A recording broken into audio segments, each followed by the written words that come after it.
Hala ko no be? Sa di pa nato kurambuso ni nga pangutana ato sang i-greet og belated happy birthday ang atong amiga diha sa Saudi. Way lain ang ato ang pinakamanyag nga amiga diha si Doktora Lia Ikaw. Enjoy your day diha, Doktora.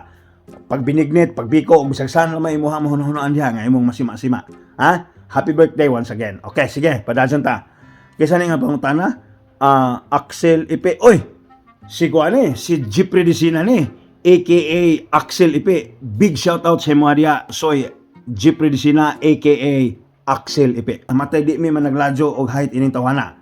6'5". Ijaha 6, ahua 5. Sana ato basahon ning ijahang pangutana be. Dungsoy, na ako'y pangutana.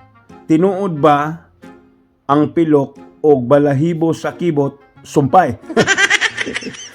Matay soy, paminaw. Wa ka kahibaw ini soy, paminaw ka akong istoryahan. Kaniadto walay igong ebidensya nga kining balhibo sa kibot o kining ato ang pilok sumpay. Hantod to nga ang mga eksperto nag-eksperimento, nagtawag og tawo, gipatuwad, dihay nakitang balhibo, gipangibot largo. Karon diha may luha sa pilok hinglatay kakadipo-dipo.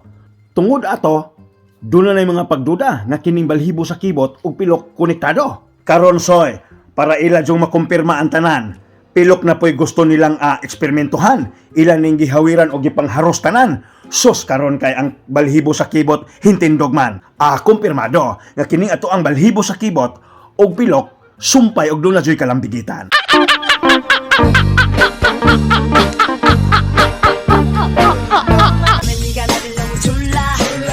나달라 너무 졸라 기지는 알았지만 네가 너무 착해 보여 그냥 몇 번 만났어